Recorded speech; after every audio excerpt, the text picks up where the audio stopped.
Alabama Athletic Director Greg Byrne. Yeah, Perfect timing. How are you, with Greg? I'm great. a cool Yay Alabama hoodie on there. Yeah, I just grabbed it out of the closet this morning. I mean, I don't have the swag like Ryan with the Masters tournament hat or anything. Yeah, you know. Yeah. I ordered it. I didn't go. Oh, you didn't go? No, unfortunately. Can I ask you right now in college athletics, do you guys write the rules in pencil? Yeah. Yeah. I think almost like in probably, the plane flying around doing smoke signs, they just disappear pretty quick. I mean, I'm just going with this D1 council yesterday. It's going to allow the schools to assist with NIL opportunities for the student athletes. Unlimited transfers looks like that's going to pass too, and that was just yesterday. Yeah. Let's start first with before we talk about everything going on with Alabama. Let's look at the big picture. Allowing schools to assist with the NIL opportunities. That seems like a good thing to me. It seems like that would be beneficial to you guys. How do you see it?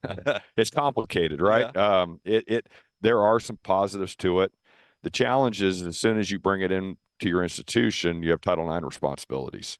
Oh. And so with that, when I've talked to donors about NIL opportunities for our young people in our program, there have been good, legitimate opportunities for some of our female athletes, which is awesome. We want that. There's more for the men.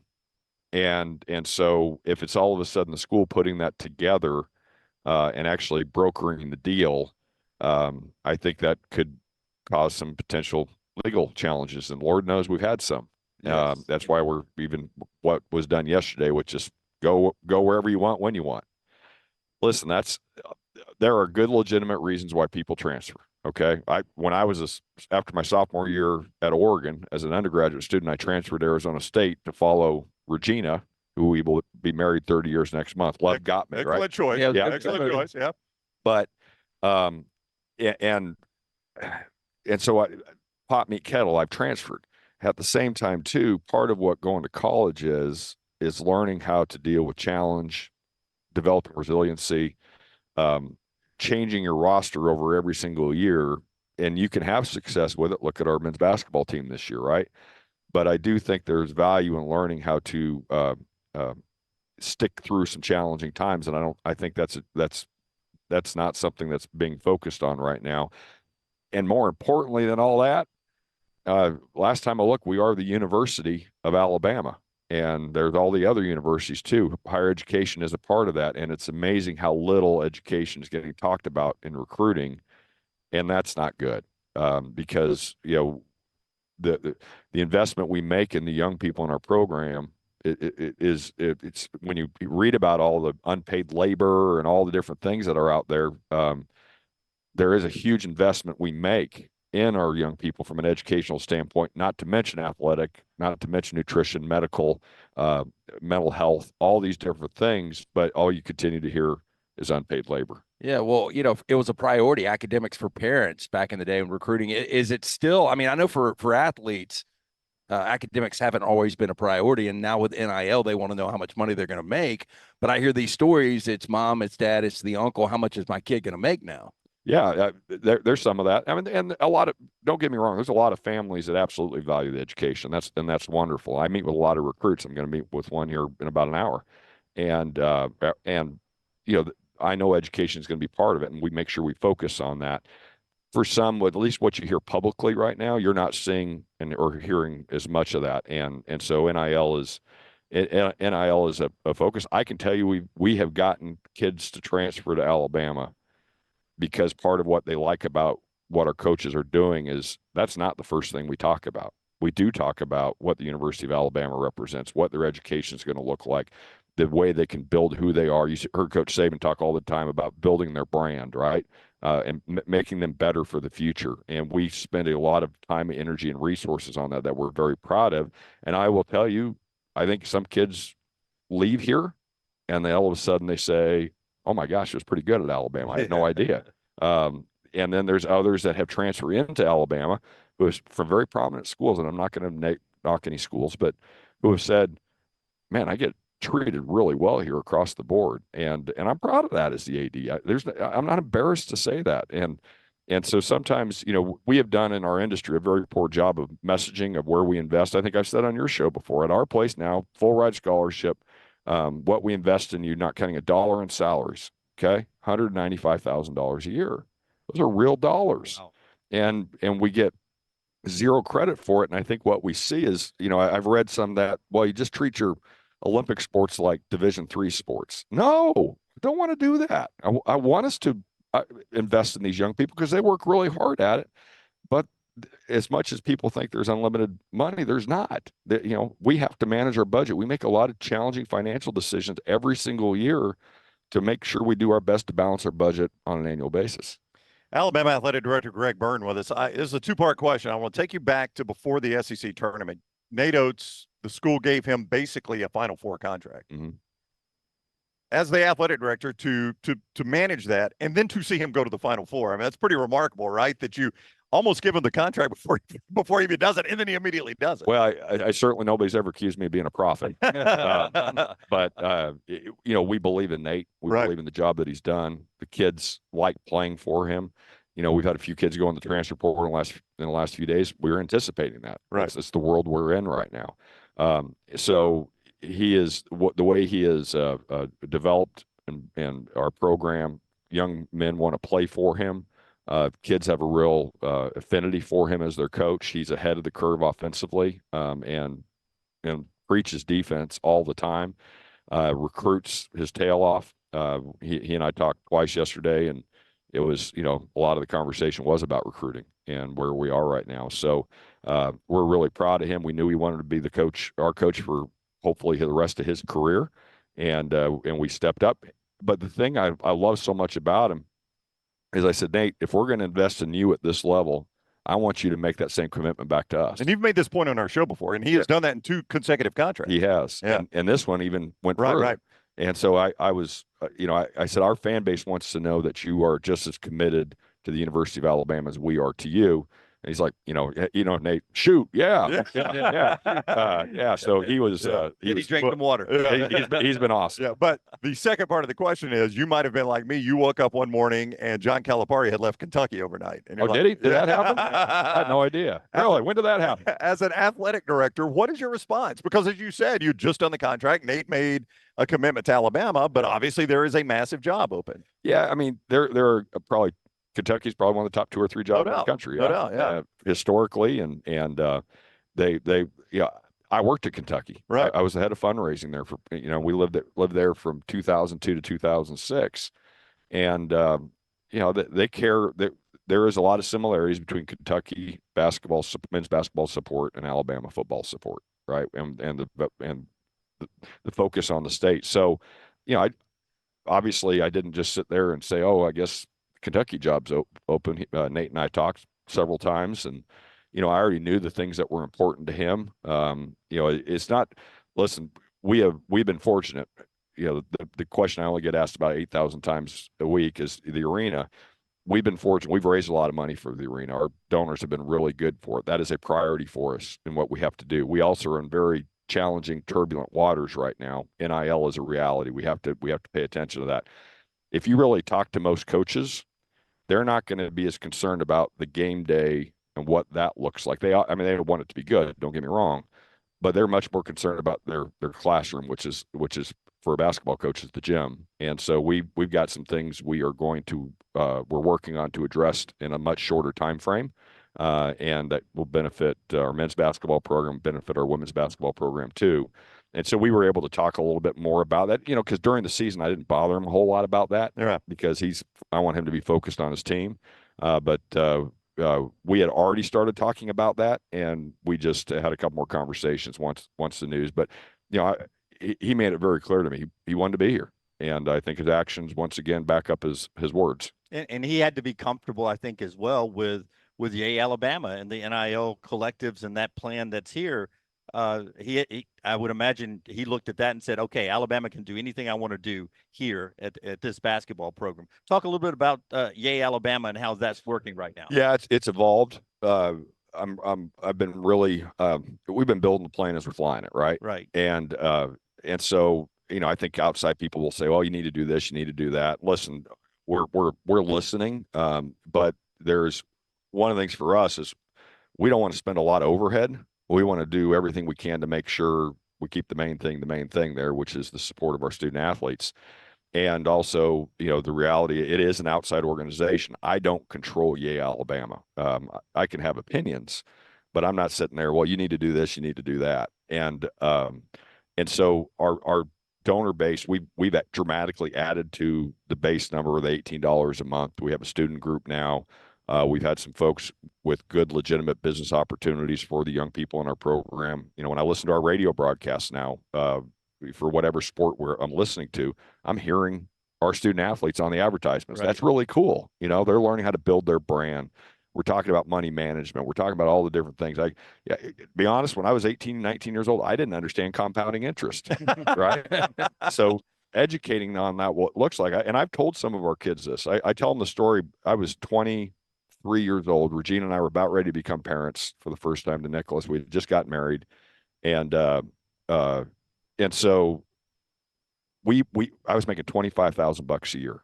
We were eating top ramen and macaroni and cheese. Literally, we lived in Medford, Oregon, and it would get to 100 degrees every day. We had a window air conditioning in our little 100-year-old, 800 square foot home. We were not living high on the hog, but we started putting away $100 a month. And I told him, I just had a buddy of mine who got into financial planning. He showed me the charts and where it would go. And I said, and then the Roth IRAs and things like that. And I said, you get to a point where over a couple year period, I invested like $3,000, which was all the money in the world to me. And that $3,000 is worth like $45,000 now, right? Yep. So think about if you're putting $8,000 or $10,000 a month away, which some of our kids have the ability to do. Let's make good long-term financial decisions. And then all of a sudden, when you get to be old, like a couple of us here, Jim, Thank you and me. Wow. Yeah. I don't. We made it, Lance. Yeah. You're debatable. Yeah. Lance, I know. Are you the same age? No, Lance is older than me. Oh God. Yeah, You got something on him now, big time. Young at heart. Young at heart, though. Yeah, man. that's I've gotten 100%. that before, though. You know I'm an I old, appreciate that. you know I'm an old soul. Yeah. So You barely make the medal standing age up here, by the that's right. That's right. Well, and I always say to our kids, I'm 52 years old now, and I get to be around 18 to 22-year-olds every day of my life, and it's like I'm still just a 12-year-old at heart, right? But so getting the opportunities to teach them about that and seeing those types of things. Now, is everybody doing that? No, wish they were, but understanding how taxes work and all those things. So there's real value there, and Yale, Alabama is doing a good job of educating and teaching those things that are good life skills for our young people to when they're all of our ages, right? We brought up an interesting topic last week. When can you lose the greatest football coach in the history of college football, and you still have the best combination of football, basketball coach in the greatest league in the SEC? And that's what you guys have gotten. It's really not even debatable. I do a hit on an Austin radio station every Thursday, and I was talking to those guys about it last week, and Nate Oats and Kalen DeBoer, I don't even know really what a close second right now in the SEC is. Well, And that's I like your thinking. That's a pat on your back, though. But I mean, we all debated it out loud, and I mean, it's hard to argue against it. I can't. And I'll give you another example. Like, we've got all kind of fan bases watching us. We didn't get any flack on that. No, really. no, Most no. people are like, yeah, I think they're right. Yeah. Well, it's testimony to our fan base. It's testimony to our university. Our brand is as strong as any college brand in the country. I've spent a lot of time in California this year, right? I was actually on a fundraising trip before the Rose Bowl that was already planned. I was out there for the Rose Bowl, was there for the Sweet 16 and Elite 8, and then in Arizona a couple times as well. And you put the script A on, and it just gets, it's noticed wherever you are, and you get a lot of roll tides. And one of my favorite stories is I went to high school in Eugene, Oregon, 1,200 kids in our high school. I bet you 2 kids, me and one other, knew where Tuscaloosa, Alabama was in the 80s, right? And I had 7 of my classmates send their kids to Alabama, all the way out there, just because of this reach that we have. What we're able to do from a football, men's basketball standpoint, but across the board, the winter ratings just came out for the Learfield Cup, which is the overall performance. We're number 9 in the country. We're number 2 in the SEC behind Tennessee. And, we have if we can have success in the spring and our spring sports as well, just stretches our story of who we are, what Tuscaloosa is, what our university is, and what a special place this is. And we're fortunate that we have, if I was at a lot of schools and was calling Kalen DeBoer, he probably would have lost my number pretty quickly, right? But it was Alabama, and Coach Saban, what he represents, and Miss Terry, be a shame if we didn't take advantage of that. But that's why going forward, even back to what Jim was asking about, we got to, as we're navigating these waters, and I think we're a few years away from having a new model in college sports. I really do. We need to bridge that gap from a Yale, Alabama standpoint. And so that's why when we've been out and about saying, hey, if you can do $18 a month, help us bridge this gap as we're navigating these waters to make sure we can still stay as one of the schools in the country that have the best combination of coaches, because it's such a special place. When you were an undergrad in Tempe, were you out there that the year Bruce Snyder and Jake Plummer went undefeated and went to the Fiesta Bowl? I think I just graduated, but you were for the Fiesta Bowl. Yeah, right? I was an intern, and they went to the Rose Bowl. Yeah, they beat Ohio State. Yep. But I was an intern, I think, at the Fiesta Bowl that year, if I'm not mistaken. And but not trying to be negative, but you go to some of these big city markets, right? And it'll be a college football Saturday, and you'll be 3 blocks from the stadium. You don't even know a game's going on. Yeah. That's right. That's what separates us here. I mean, we had 72,000 people show up for practice. Yeah. That is awesome. And but we can't take that for granted either. Yeah, absolutely. Well- Hey, Kalen's about to go on a tour, a couple of stops, Orange Beach, Birmingham, and Huntsville. He's going to get a chance to meet fans. When they get to know him, what's the one takeaway when you first met him, personality-wise? Because we've had a chance to talk to him too. Blows me away the kind of person he is. When you first met him, what did you think? Well, I had never met him before. When Coach Saban retired on Wednesday, Regina and I were in a hotel room meeting, he and his wife Nicole, on the next morning on Thursday in Seattle. And I had been told he was humble. I'd watched 100 hours of YouTube videos on him, practice, interviews, everything I could. And he came across that way in all those interviews. I mean, he's really smart. He genuinely cares about his kids, just like Coach Saban did, and it does. And he is a really good football mind. I talked to Hare about this publicly. One of the things that really got him on my radar was when Jeff Tedford, who's the head football coach now at Fresno, who was the head coach at Cal and had as good a Cal teams as they've had in the last 100 years almost. Would have been in a college football playoff with Aaron Rodgers. 100%. Yeah. And Tedford found Aaron Rodgers at some small junior college in California that nobody was recruiting, right? Chino, I think. It may have been Chino. Yeah. And so the fact that Jeff Tedford hired Kalen DeBoer as his offensive coordinator, I'm like, dang, Jeff Tedford's obviously I've been around Nick Saban, so right here, right? There's a gap. Yeah. But Jeff Tedford's one of the best football coaches I've ever been around. And so Tedford and I there were 2 conversations I had that they didn't know I was purposely doing this in the last couple of years. I talked to Tedford one time. We talk every couple of years or so. And so it's like, hey, we talk about all sorts of things. Hey, tell me about this Kalen DeBoer guy. And he just couldn't say enough good things. And then Chris Peterson, who I met actually the same time I met Jeff Tedford at Oregon in the 90s, Pete and I were talking, and DeBoer was now at Washington at this point. And Chris and I were talking. I said, hey, tell me about Kalen DeBoer. And he just went on and on and on, not only about a football coach, but also the kind of human being he is. And we've seen nothing but, I mean, walking off the field the other day after A-Day, and all the fans are waiting there in the tunnel to get the kids to throw gloves and all those different things, and sweatbands. And he's taking people's phones I saw that. and doing the selfie. Yeah. And I've taken like 2 selfies in my life. And here he is doing that. And I just thought, that's really cool. So he's embraced it. He went to Walgreens one day to get a prescription filled and realized that may be a little more challenging going forward. But he's just been humble. And I told this to Nate. I've said this to Kalen. I've said this to our different coaches. Part of what attracted me to you is, a lot of different things. Okay. So this isn't the only thing, but it was your humility. And the leaders that I admire the most, that I enjoy being led by as I was growing up and continue to this day. Dr. Bell is a very humble leader. Is that they have a level of humility about them in their approach, and understand that we're at the end of the day, we're serving the University of Alabama. We're serving our student athletes. We're serving our fans. And if you don't lose track of that, and Coach Saban never did. And I really believe that Coach DeBoer is wired the same way. Well, we appreciate the time as always. I know you got to get out and see some people on the course, and Greg now just brings up the arena preemptively. We don't even have to ask about it anymore. So thank you for doing that. We know it's we don't have to waste a question.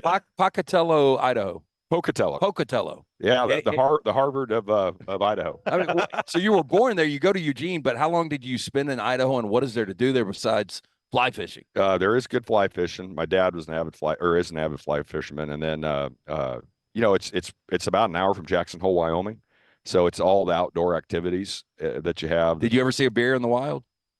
In Pocatello, well, we moved from there in '76, so I was pretty young. But I have in Alaska, but I never, and I have in North Carolina, but I never have in Idaho. But they're there. I wouldn't go look for them, but it's a beautiful area. You're about 2 hours from Salt Lake, but yeah, Pocatello, it's where Idaho State University is. So that's why I say the Harvard of Idaho. Okay. That's what my mom and dad say that about their alma mater. I'm from University of Montevallo. I called it the Ivy League of the South. That's right. Exactly. All right. Yeah, don't check the academic. Yeah. Thank you, Greg. Appreciate y'all. Yeah. Roll Tide. Yeah, good to see you.